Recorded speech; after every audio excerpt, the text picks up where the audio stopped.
In the moments when we allow ourselves to trust, release control, and embrace the flow of life, we can tap into deep resilience and joy. Birth as a natural process is one of the most powerful experiences where this trust can truly shine. My guest today is going to share the fun, peaceful, on call birth of their first child as a queer family. Hi, I'm Deborah Pascali-Bonaro, founder and director of Orgasmic Birth and host of the Orgasmic Birth podcast.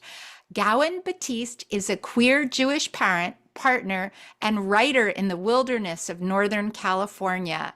Gowan manages a flock of heritage breed sheep, works in mountain lion advocacy, which I totally am like, wow, so amazed at, writes lyrical nonfiction essays, and spins wool while baby wearing. So, welcome. I can't tell you how excited I was that we're going to have an opportunity to talk today. I'm so excited to get a chance to chat with you too. I've been a longtime podcast listener, so this is very exciting. Really exciting. Always special for us to know, right? Because we never know Mhm. where the ripples kind of go out. So, knowing and that you connected with us in this way to share your story really means a lot. So, I hear that you're in quite a rural area with mountain lions and things. Sometimes when I think of California, some people just think of cities, but it's quite different where you are. And I know that that might have brought up like a bit as you're kind of navigating rural healthcare system as a queer family. Do you want to talk a bit about that as you began your Sure. pregnancy? Yes, so we are in a really pretty remote part of Northern California. We until the pandemic, we had a small rural hospital that had labor and delivery. I had wanted a home birth, and our midwife I've known all my life. My dad was a school teacher and actually taught her kids, so she's been part of our world for a long time. But because of the closure of labor and delivery at our local hospital, she wasn't willing to attend a home birth here. So because the closest hospital with an L&D to us now is an hour and a half away. So we went to her, and actually went over the mountain, and I gave birth at a birth center, which is where she's now working. And I was so grateful for the privilege to do that, especially that we got to have the midwife that I felt so comfortable with, Heidi Marshall from this, lifetime of experience, who um, I knew would respect my wishes, but it did mean that we had to travel a lot. And accessing healthcare, especially with rural and like a religious healthcare system, which is what we have in our county. Um, we had experiences, our care, we had dual care. So we had midwife care, but then also for labs, testing, all of the work that they do, we were going to a kind of standard hospital in a town away from us. So we were driving these like twisty rural roads. I was so car sick. I was throwing up almost every time. We actually got to one point where we didn't make it to our appointment because a tree had fallen across the road, and the guys with chainsaws didn't finish clearing it in time. And so that part was no fun.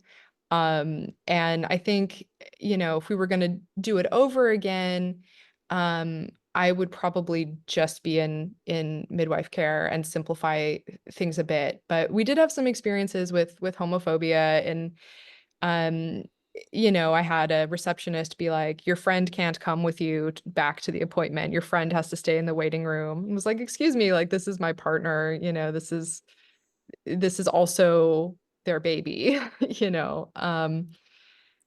We had one really funny interaction where I was having a blood draw, and this this phlebotomist was like desperately seeking a heterosexual explanation for me and my partner, was like looking at us and was like, it's so great that your friend came with you to your blood draw, what a good friend, and I, while kind of searching around trying to get a vein, and I just lost all patience at that point, and just kind of snapped at him, Terrence, we're gay.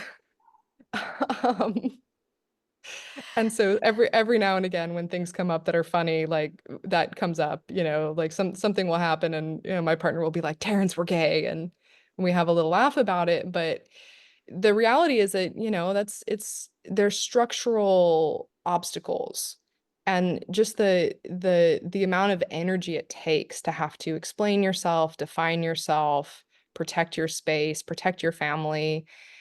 I knew I didn't want that in my birth space. And so what I really wanted was as much space and as much privacy as possible. So, I've been present for hundreds of lamb births. All kinds of, and I just feel like fundamentally I'm not that much different than a sheep. And I know firsthand that if, a stranger walks into the lambing barn, those ewes, like, they just slam their knees together and that's that. No lambs will be born until they have privacy again. Um, and I really felt like, I didn't want a lot of cervical checks. I didn't want any coaching. I didn't want really a lot of presence. And I really needed to have a midwife that I trusted very strongly to be able to say, leave me alone. And I was really lucky that I really did have that. And so most of my memories of labor and birth is just of my family, that there were two midwives present. I was vaguely aware of the presence of one of them and not aware at all of the presence of the other one, who took beautiful photos that I'm so happy to have, but I literally had no idea she was there. And for me, that was exactly what I wanted.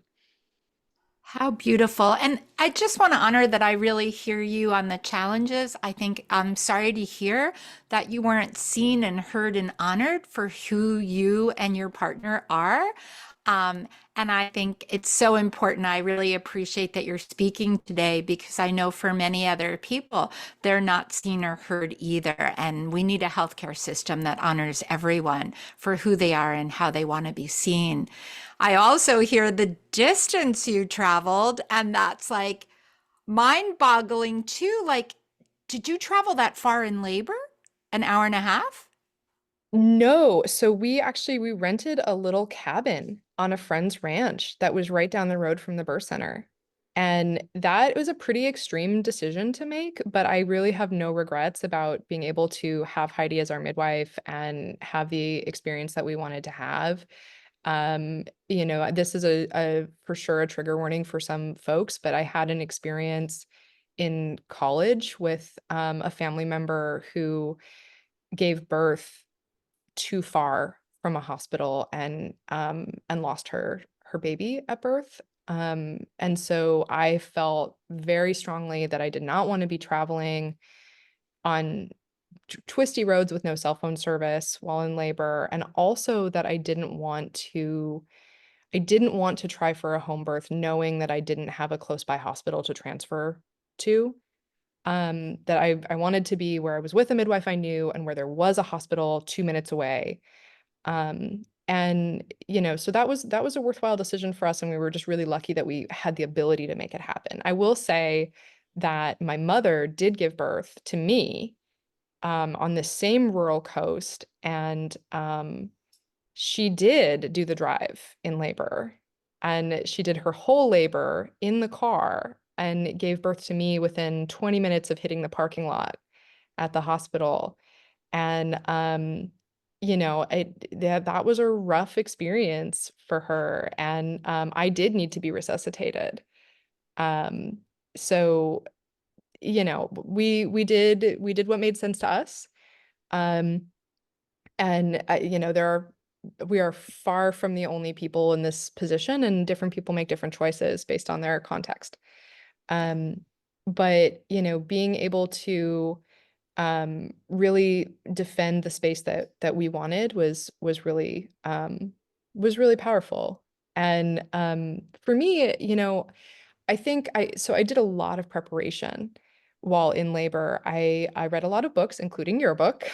Um, Thank you. and I really I spent time really studying the physiological stages of labor. It really helps me to have a visualization of what's happening, of the process of what dilation actually looks like, what's going on, what's happening internally, and then what's happening kind of hormonally, on the like kind of soft side, how the experience is impacting.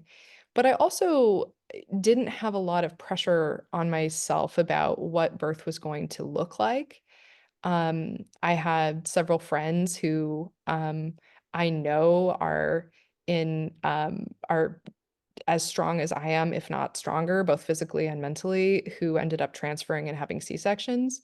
So I felt like if that happened in my case, I would be in good company and I would not be at all embarrassed to be in that cohort. So I didn't have a fear of there being an outcome that I didn't want as much. I felt like I was going to go into it with a clear image of what I wanted to have happen, but I also knew I would be in good company if it didn't happen that way.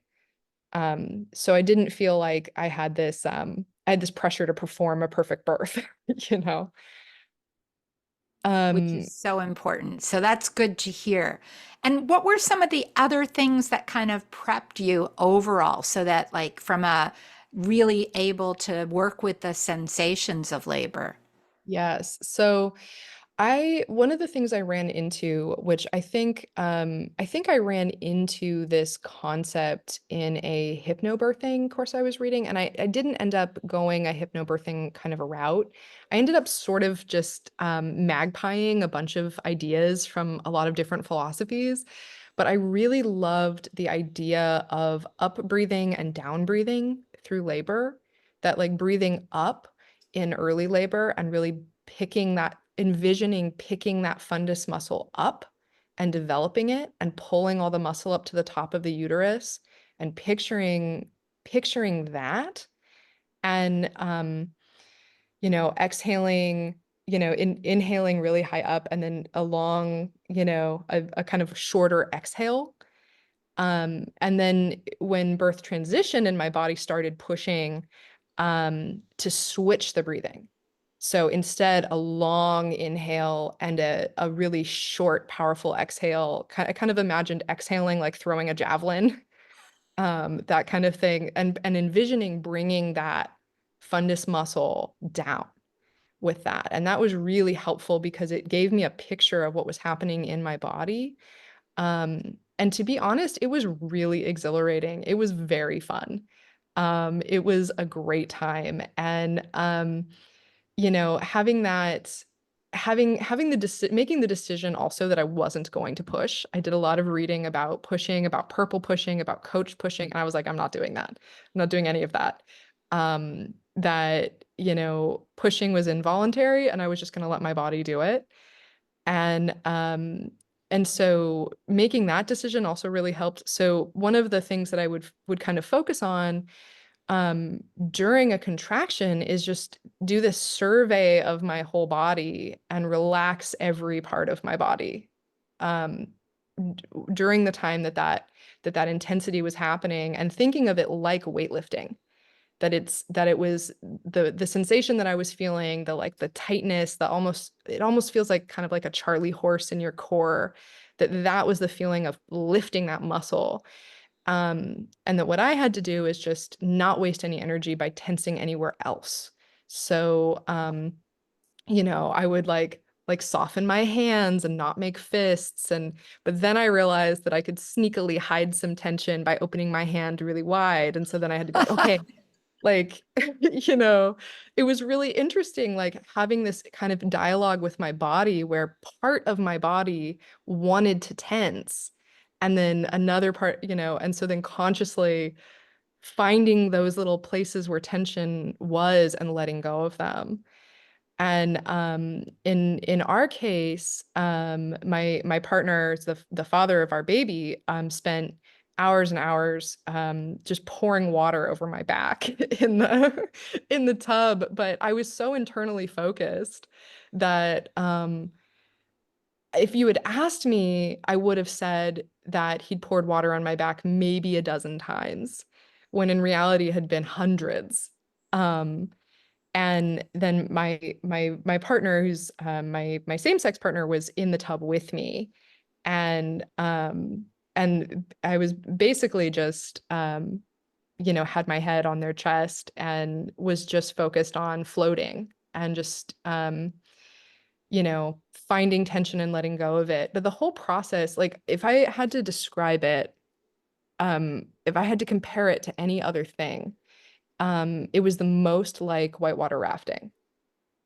Now, Um, I've never heard that analogy, so I look forward to hearing you explain that. so when you're whitewater rafting, which I love doing, you have your preparation, you have your vessel, you've done all your prep, but you're in a river, and the river is powerful, and the river is going. The river is doing what it does, and you're in it. And if you panic, backpedal, try to drag your heels, you could get yourself sideways to it and it will just roll over you.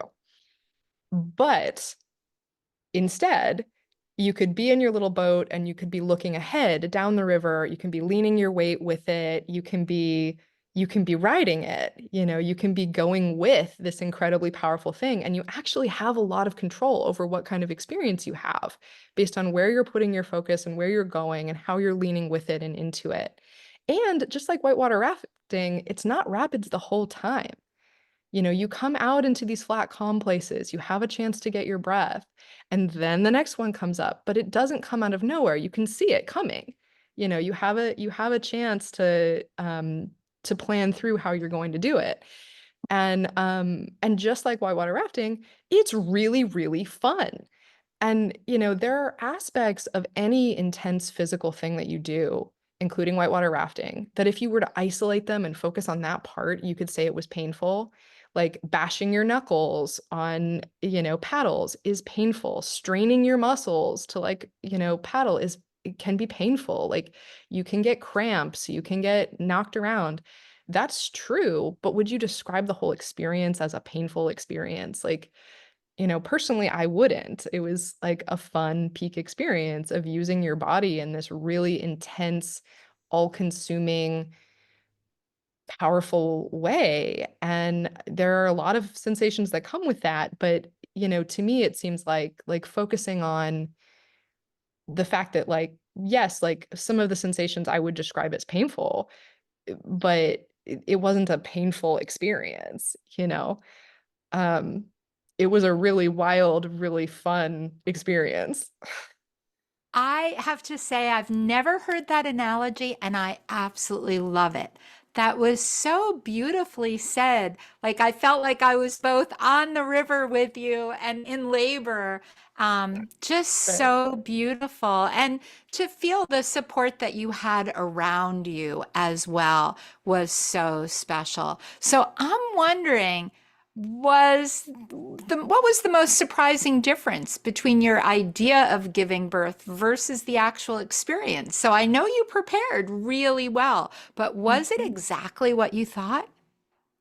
I honestly, I wasn't expecting how cool it would be. I thought I thought of it as it's going to be this crucible, right? It's going to be this primal encounter with i- intense human experience, right? And I was kind of preparing for it like it was that.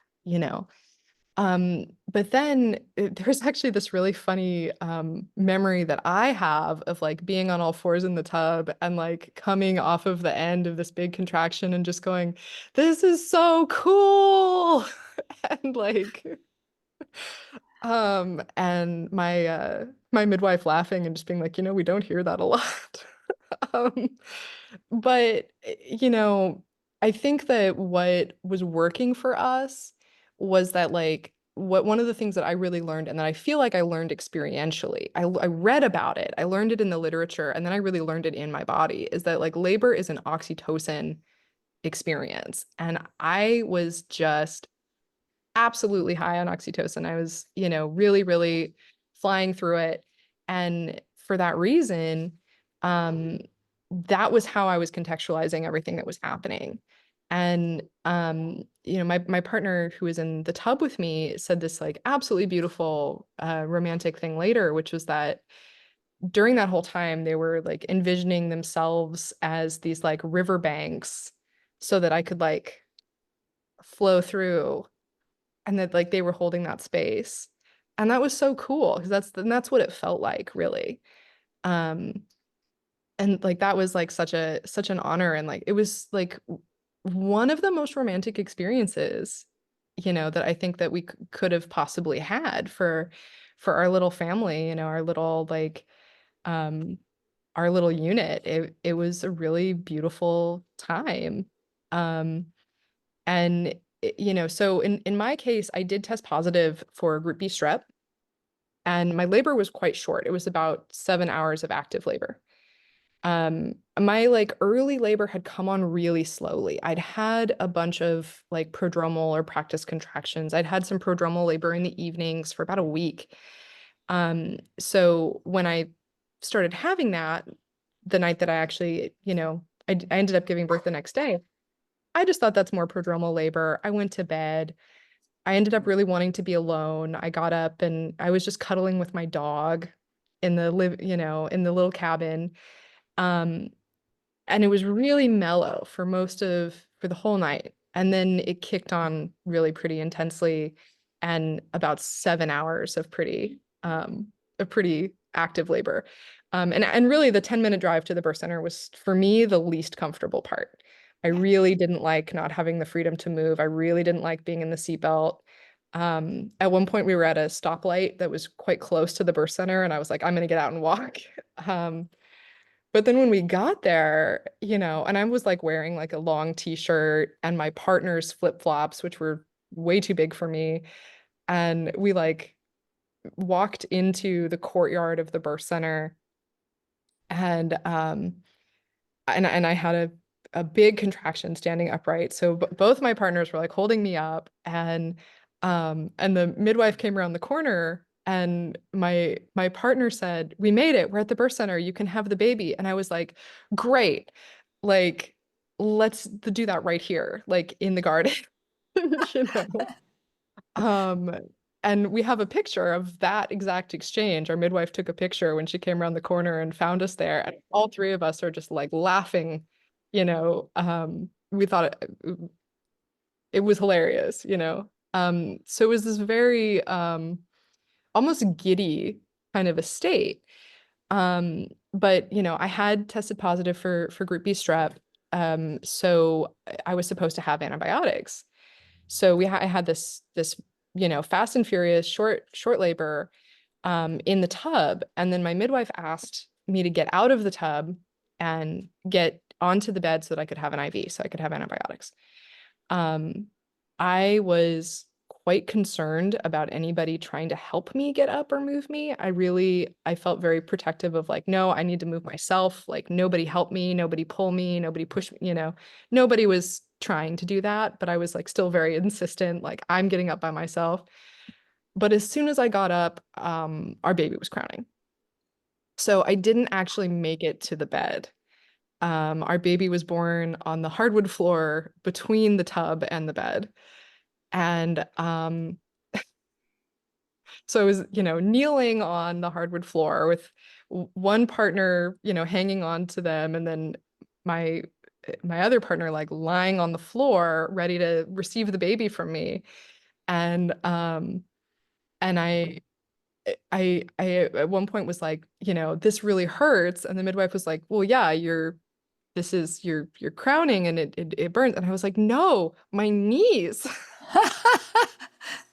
Because I was on the hardwood floor. Right. And she like, and I honestly, I swear to you, the most uncomfortable part of my labor was my knees on the hardwood floor.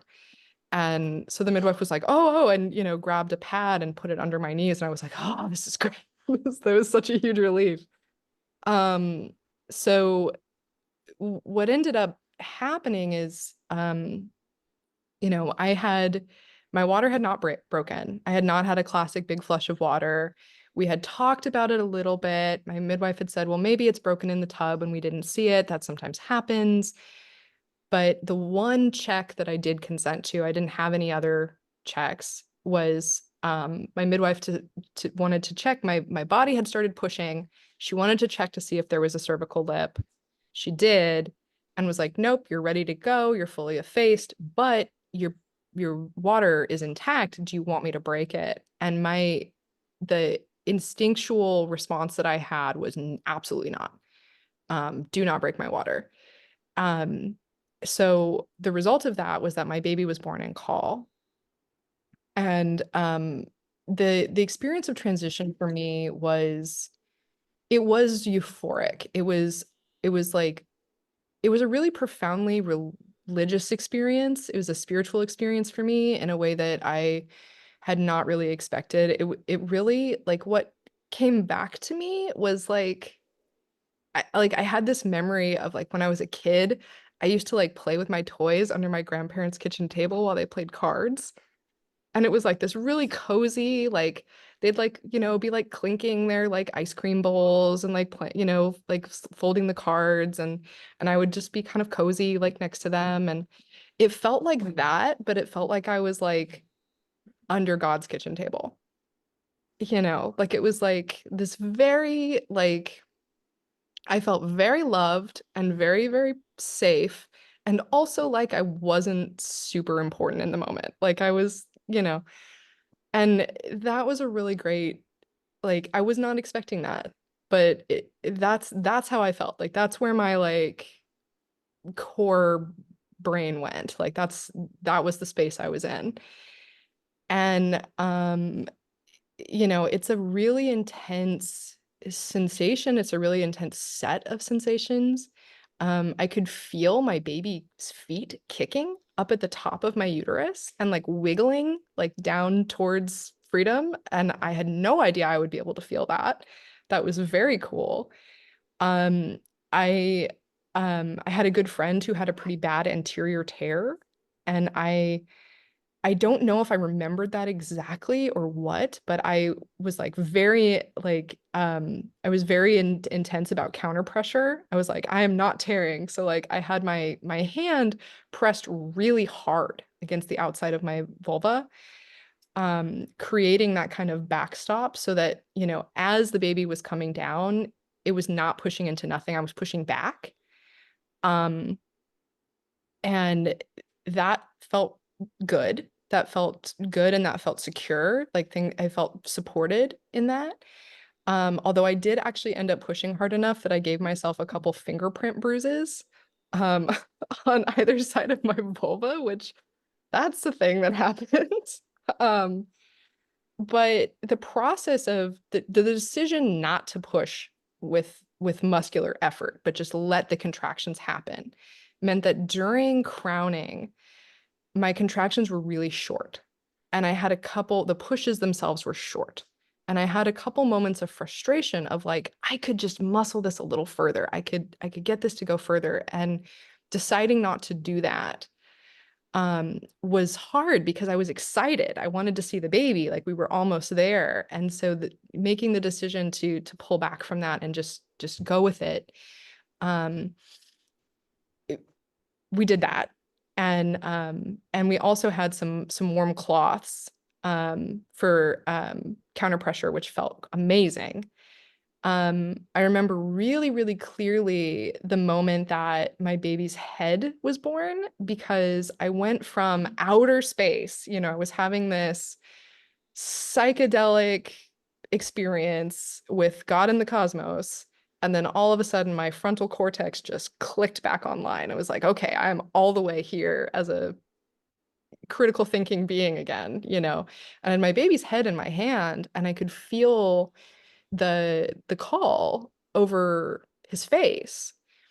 And so in that, I was like, okay, like you know, the sac is still intact, the waters are still intact. I can feel this like kind of bubble over our baby's face and nose. Um, and so I broke it. So With I your broke it hand? with Like your my fingers? with my fingers, yeah. I tore a little hole in it and yeah, popped him right out. And so the only time I really pushed with my muscles was on the next contraction when the rest of his body started to be born. I put like a little extra grease on it to get him the rest of the way into the world with that next contraction. Um, and my partner kind of received him from me and sat up, and we had our little baby in our arms, and it was beautiful, and it was perfectly silent in the room, which we had asked for. And we said the Shema, which is a very important prayer in our culture. So those were the first words that he heard. And he didn't even cry. He just started turning pink, and taking little breaths and like making these little kitten sounds. And then my partner handed him to me, and I took this long look at him, and then I handed him right back and lay down on the ground.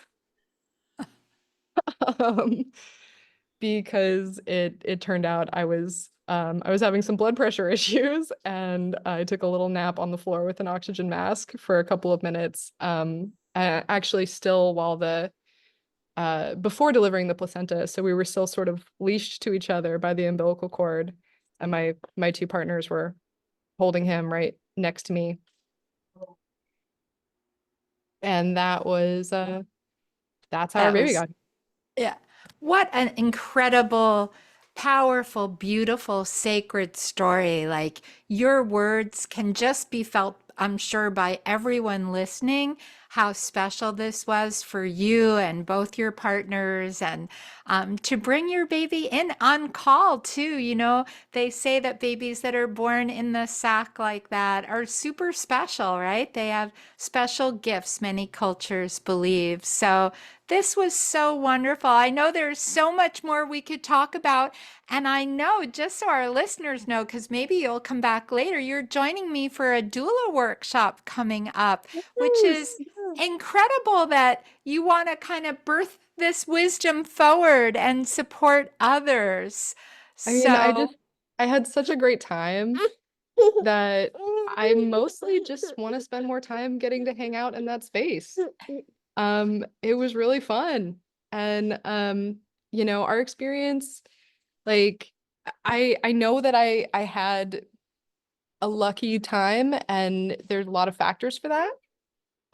Having a short labor, no tearing, like no complications. But I also think that there are controllable factors there that can be replicated and shared.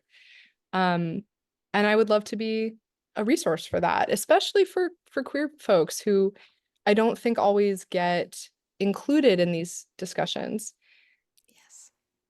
I agree and so appreciate it. I'm looking forward to spending more time together in our doula workshop and maybe having you back after that to share more, because I know we could talk more about postpartum and Sure. co-breastfeeding and other things. Yes, But I would love that.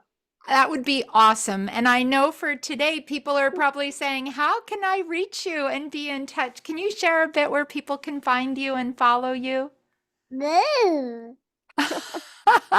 Yes, Well, hello. I am just a fairly normal human. I don't have a huge internet presence. Um, we have a little website that is www.fortunatefarm.org and www.𝐄𝐍𝐉𝐎𝐾.org. And I'm also on Patreon as a writer under my full name, which is Gowan Batist. Thank you so much, Gowan. And we're going to put all those into the show notes. So wherever you're listening today, definitely take time to look at the notes and connect with Gowan. And I can't thank you enough. It's so wonderful to see your little one. Perfect timing. We're talking right at birth, and he appeared. He said, I'm here. Yeah, totally. Well, thank you so much. Thank you to everyone who's listening today. We always love to hear from you and hear your comments. And we hope you'll join us for our next episode of the Orgasmic Birth Podcast.